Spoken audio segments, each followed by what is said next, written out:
Hello, and my name is Craig Fowler, and this is my take two of my film camera collection. And the reason I'm doing take two is because I wasn't really looking straight ahead. I have my video in front of me now, so it makes me want to look that way. But when I originally shot, I had the video off to the side, and I was looking off to the side, and it was really throwing the camera angles off. So without further ado, I'm going to quickly go through some of my cameras that I own, and probably in a different order than I did it in the first video. So as far as my 35mm camera, point and shoot style cameras, um, except for I'm going to show you one SLR at the end, everything started for me with this little beauty here. It's a Opticam 1000. Now don't ask me anything about the company. I don't know if they even exist anymore. There's a cheap vinyl strap on this thing, and it's non-functioning because this is broke. And it's broke because when I tried to remove film from this camera to have it developed, I didn't realize that I was supposed to hit this little clutch release down here probably. Wasn't very old. I was only about 12 years old when I had this camera. And I'd shot a roll of film on a trip to PEI, and I couldn't get film out of the camera to get it developed. So I actually popped open the back of the camera and did the best I could in the darkest conditions I could, and brought it in for development purposes. So ended up getting some pictures from that, found the original negatives a little while ago, and sort of turned them into pictures, which is what started me in my film camera rediscovery, if you want. I mean, so I grew up with these things, but been using digital for most of my adult life. So I would have liked to have used this camera, and maybe there is a 3D print job that will fix this, or I can find something online, but I'm not sure it's worth the effort. It does function pretty good. Little winder on the back for the film, a very small viewfinder here, and the count is here for where you're to and what frame you're at. Again, no film in the camera right now because there's no point. It wouldn't spool here anyway, which wouldn't be good. I do have what I think was the original little flash that I used with this thing. It's a Sunpack MX112. Never mentioned that when I did the first video. So that's camera number one. And again, it goes back to my days in elementary school at Topsail Elementary, and there was a teacher that set up a photography club. And we actually developed film in a darkroom. And had a lot of fun with that stuff back in the day.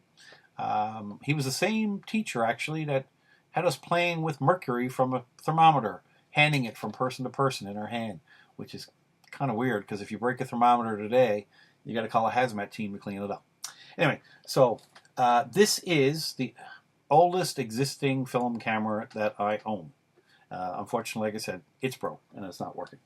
So we'll move on, and my daughter said a couple of years ago that she wanted to get back into, she wanted to get a cheap, inexpensive point-and-shoot film camera. I did have an opportunity to get an SLR, but I think that would have been over her head, just like I think it's over my head. I never really learned how to use those properly, but I'm trying, so we'll see how it goes. But we put a post up on Facebook to see if any family members had an old camera kicking around that they didn't mind giving her, or we could buy it from them.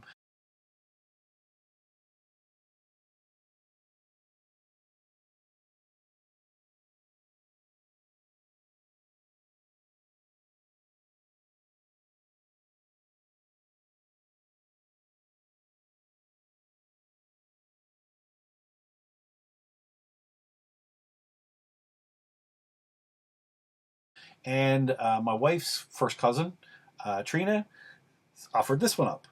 So it's a Meike M-E-I-K-I-E. Sorry, Meikai. Can't get that out. It's almost like it's hard to say. An AR-435 1K. Now, what all that means, I don't know. But this thing is as plastic as it gets. The last one had a little bit of metal, at least on the top and on the bottom. But this thing is just pure plastic. I've mounted an old flash that I found at my parents' house. It's a Weston W18. I don't remember ever using that to take a picture. I'm not sure ever has it been done.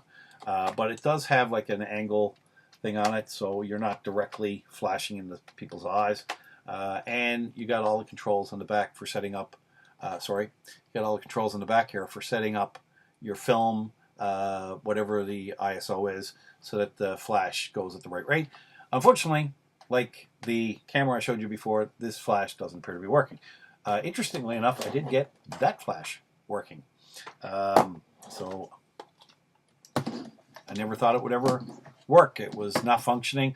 Took it apart, put it back together. I don't know what I did, but it seemed to work. Anyway, it gives a pretty decent charge. So I'm not going to go on to the next camera that I had in my possession because I did get one from my father-in-law after he passed away. It was in his house, and I guess I was the obvious person to hand it down to because I had an interest in the stuff. I'll get to that one in just a second, because I had spent a lot of time taking 35 millimeter film strips and playing around with Darktable and getting images out of them. That's what got me back into this. And then I went through my family photo albums and tried to organize those a little bit better. The pictures that are in there, and I put if the negatives were available, I put the negatives in with the pictures. So it's all pretty organized, and that sort of led me to the next step, which was to actually get a film camera that I could use and get the film developed. I don't have the ability to do that at home. Wish I did. Maybe something I'll look at in the future. But I buy film at Newfoundland Camera Imaging in St. John's, and I'll get it developed there as well. But this is the camera, and I'm just going to bring it a little closer to the screen. And again, everything's reversed here, so I'm hoping I can reverse this in post. It's a Nikon Zoom 500 autofocus. The lens in this baby is a Nikon lens, 38 to 105 millimeter macro lens. That's what's in it. And it's not a bad little camera. I got it for 20 bucks on Facebook, so I didn't think that was too pricey. That's the most I really want to pay for a camera of this type, point and shoot. I've gotten cheaper, and I've gotten a couple at this price. So it's sort of my price point for getting into this stuff. And especially because you got to get, like batteries and stuff, which can cost a fortune depending on the battery. This one wasn't too bad. It had a 123 battery in it, CR123. That gets mounted in here. It's very easy access. You just slide this portion down. And a quick release, by the way, for the back.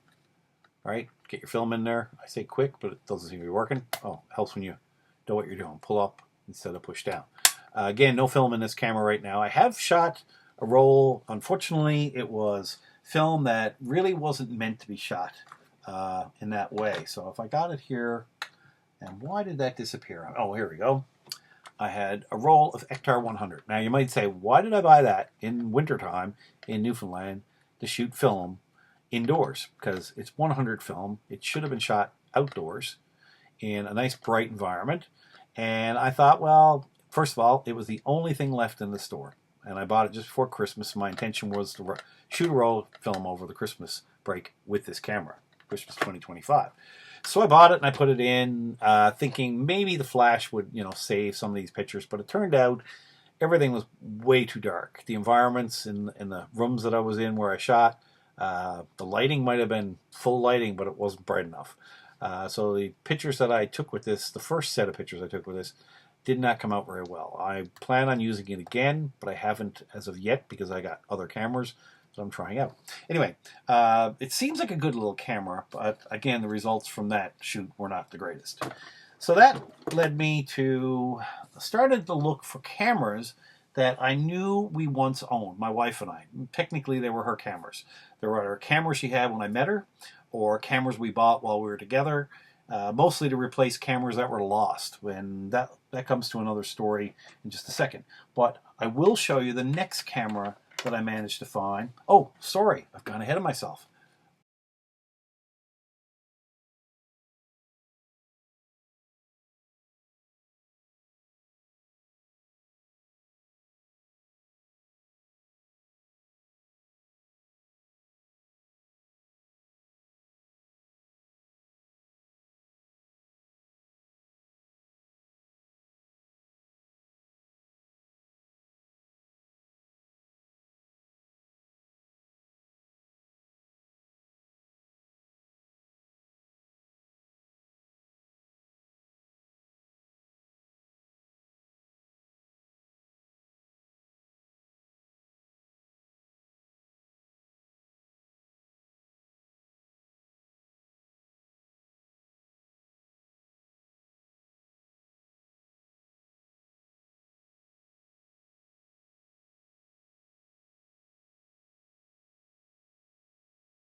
forgot all about this Kodak Advantix. It's a C800 Kodak Advantix. If you can see that really clearly there. It's written on this screen, actually, Advantix C800. It doesn't use traditional 35mm film. It uses APS film, which looks like this baby. This is the only roll that I actually shot in this. There's no expiry date on this film, but I was kind of curious because it was sitting in this camera for between 10 to 15 years with 17 shots out of the 25 on the roll taken. I had no idea what was on it. It uses the 123 battery that the Nikon uses, so I swapped the battery out of the Nikon into this one.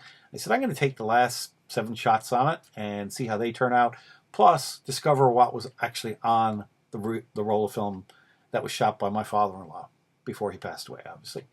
And it turned out that there was a party in the Fort McMurray area that he had taken this camera to, and I think maybe his wife, Marie, my mother-in-law, may have shot some of the pictures, and maybe he shot some of the others. He's in a couple, so obviously someone else used the camera to shoot those.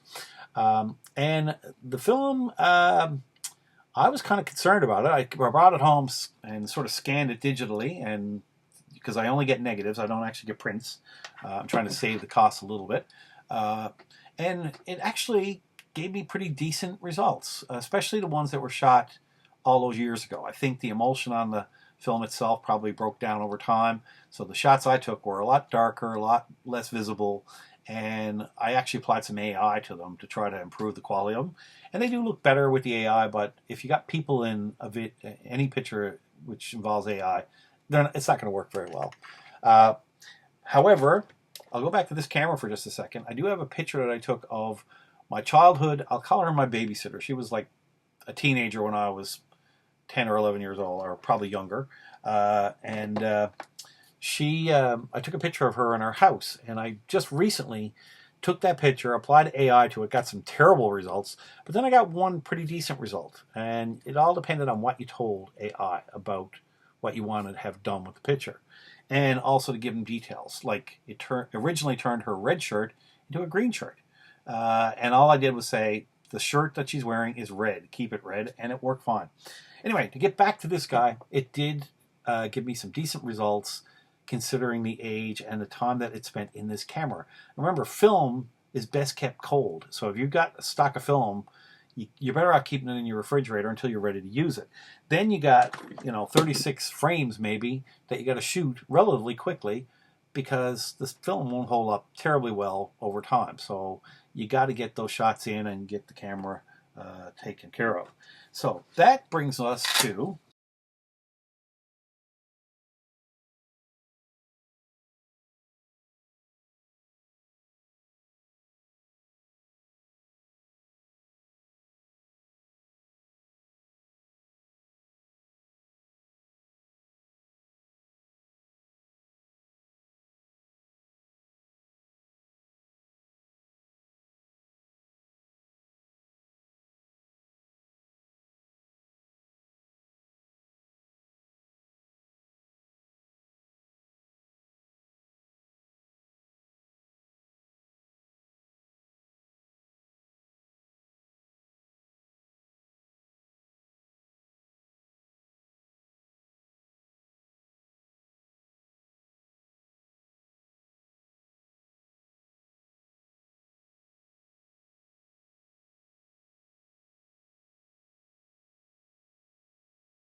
this next camera.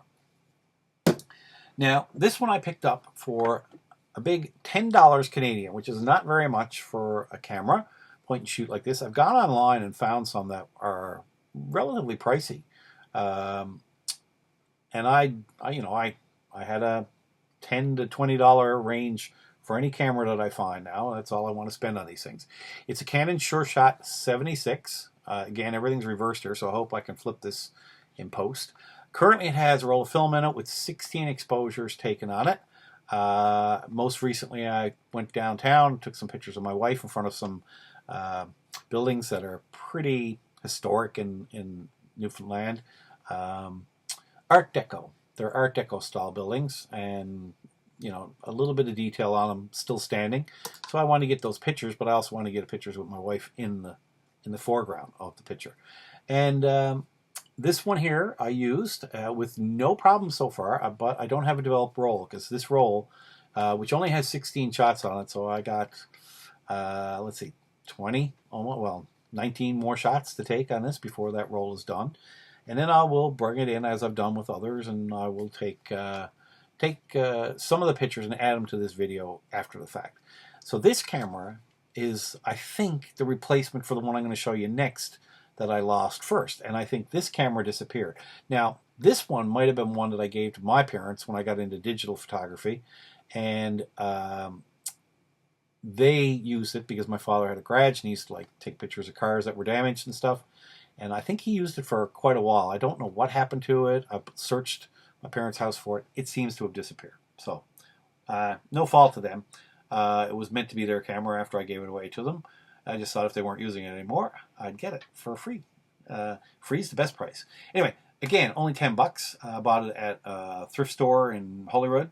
And again, I'm hoping that I get some good pictures out of this because this camera always did give me good images back in the day.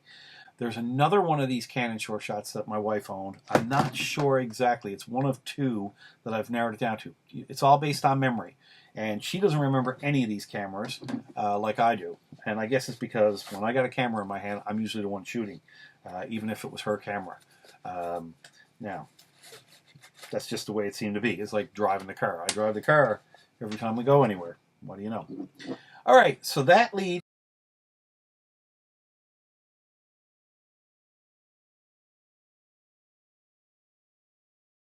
me to my next one, which was another Canon, Sure Shot actually, but an earlier model. The one you just looked at was from probably the 1990s. This one was definitely from the 80s, either mid to late 80s. And I actually have it out of the package. It's a nice case for this one. It's got a leather feel to it. Nice leather styling of the Canon logo here. It's the Canon Sure Shot Supreme. And I was really hoping for good things from this. I only bought it recently for 20 bucks on Facebook Marketplace. I can't remember the guy's name. He met me in town and brought it over to me, and I didn't know what condition it was in, if it was shootable or not. Only cost me 20 bucks. Now, that was the good news. The bad news is the battery that's in this camera cost me 28 bucks. It's an Energizer, so I hope it lasts a long, long time. But I thought that was a bit pricey. I probably could have bought one online for about 16 bucks. That would have done the job, for all I care. But I put a roll of film in it that I got. That was actually this roll, all right, a Fujifilm, and it was 0120 marked on this. So I thought it expired in 2020 when I bought it from the guy. He was selling it saying that it was near its end date, but of course there's no way of knowing because it just says 20. It could have been 2021 or it could have been 2001. I don't know. So this one's going to be a mystery roll for me. I'm hoping that the film is still in good condition and that I can get some decent pictures out of it. But on top of that, and I'm glad I only spent $10 on the film, when I took my first few shots with this one, I was using this one as well that I showed you earlier to take the same shots just to see how they compared to one another. They were using the exact same film, Kodak or Fujifilm 400, outdoor environment. Again, the same pictures of my wife in front of these buildings that I was talking about.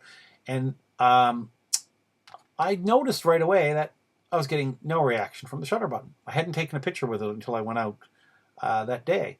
And I noticed that there was also basically a timer feature here. So I hit that. Sure enough, timer goes on, flash goes off, picture taken. All right, so I'm thinking, okay, well, I got an option here. If the shutter button's not working, I'll have to work on that later. Anyway, I tried it a couple of times, and it wound kind of really terrible sounding, like I hadn't loaded the film properly, which was a possibility because I never looked up how to load the film before I put it in the camera in the first place. But when I looked online, there was a video of how to properly load film in the camera, and I did it exactly as was suggested in that. So I'm thinking there was an issue with the take-up reel inside the camera.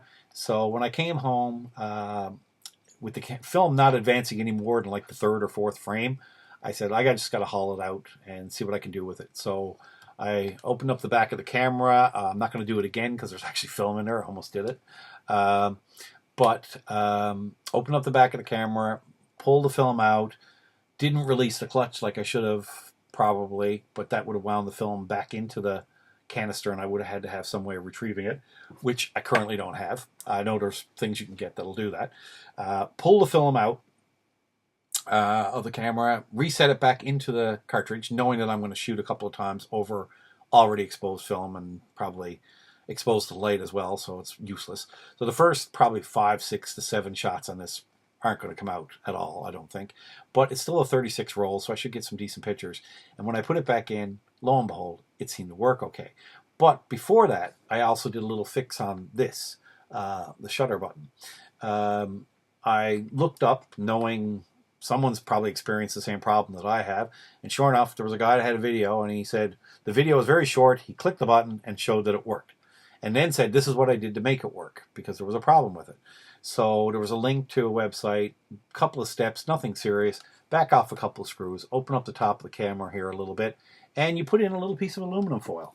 So I cut a little piece of aluminum foil out of this piece, actually, and laid it underneath. Apparently, this button has originally has a magnetic feature to the bottom of it that wears out, and it won't function anymore.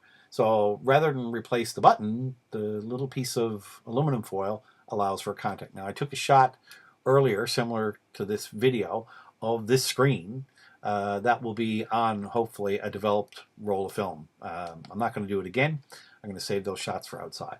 Anyway, I always like this little camera. It has a shutter release, sorry, I should say there's a gate covering up the lens here.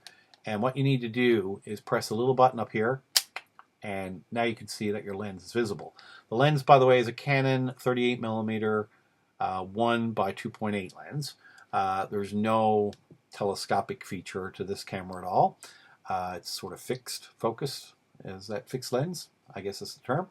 And to turn off and that turns on the camera, by the way.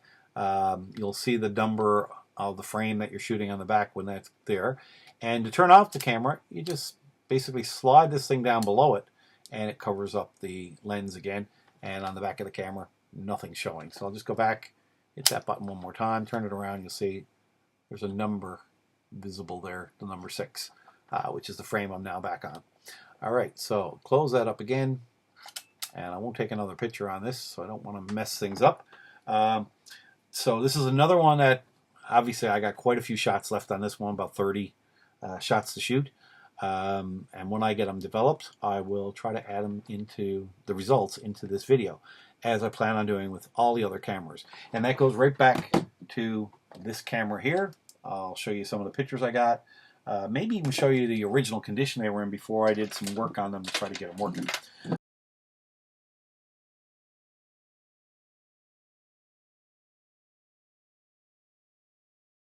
I do have one other camera to show you.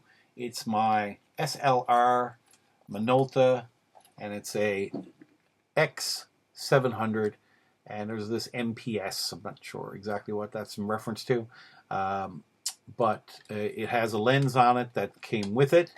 It is a Minolta MD Zoom 35 to 70mm 3.5 lens, made in Japan, also marked 55mm. I guess that's for your filters. It did come with a filter on it, actually, so that was a nice little surprise. I wasn't expecting it. I bought this for 60 bucks. I think they wanted like 100 and something for it, marked it down to 75, and I offered 60 bucks. And to be honest, the place I bought this, it's an interesting story. There was garbage bags on the window and signage basically telling you to get the hell off the property. So I was a little nervous about even entering. There was some interesting activity inside the house when I got there.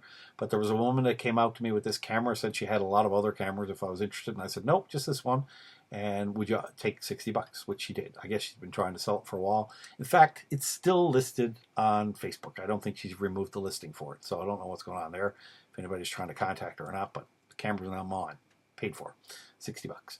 Anyway, I shot 2 rolls of film with this, one over the Christmas break, I think it was, and into the new year. and it was a color roll, and I had no flash at the time, nothing I could use to get a flash, and I was using it in poor lighting conditions. And even though it was a pretty decent film, this Kodak Ultramax 400, the results, needless to say, were not good. Most of the images were terrible, unusable, and I got a few good shots out of it. Again, using it indoors, low light, it just didn't turn out very well. And I had no flash at the time. I've since gotten a bunch of flashes of this type. It's a Nikon SB24. And believe it or not, I got 3 of these, all functioning, for the grand total price of $20. Not each, $20. That's all he wanted. So I've seen these now posted on Facebook Marketplace for $60 a piece. So I could make a bit of money off the other two. Both 2 of them have the markings showing pretty clearly on the back, these white markings, but one's gotten a lot of use, and that stuff's been worn off just by fingers touching it. But anyway, I put that on the camera, and I picked up a roll of black and white film, which I now have in front of me here, at least the box for it. It's this Ilford 400 XP2 Super. Not a bad little film, actually, and what worked really well was I got some good results because of the flash. So a couple of pictures are a little dark. Maybe the flash didn't go off, or it was some early ones that I shot without a flash. I can't remember. I should be basically keeping track of it. The contacts on the bottom of this one, obviously this is designed for a Nikon camera. And even though it has contact points in the rear here, these 2 at the back, and the one, the main contact point in the middle, and I think there's one up top here that would be forward on this. This camera only has 3 contact points, and it's not compatible with this particular camera because it's not TTL. This camera requires TTL flash. So I'm still looking for one that's truly compatible. But what was happening was it wasn't firing at all. So that's probably what happened with those first couple of pictures. And I had to get a little bit of electric tape to cover up the rear contacts because they were screwing up information, I guess, going to the camera. And I'm going to put this back on. I took it off in my earlier video. But with that little bit of electric tape that I put on there, it allowed me to actually shoot and have the flash go off, which is kind of nice. I don't know if I can get the flash going here. On off. It might load up, and I might be able to. Nope. Well, it's asking about the camera settings. The camera is not on either, so that might be a reason why it's not going to flash. But you can see on the back, the settings are all coming up there. And we do have a red light, so let's see. Ooh, the camera didn't like that. The camera up there, I mean. Anyway, turn that off again. I try to conserve the batteries. And I'm going to leave that on. I'm going to put this back up on my shelf as is. And I will show you some of the black and white photos that actually turned out pretty good from that camera. So that's it for my film cameras, mostly point and shoots, as I pointed out, except for that one SLR.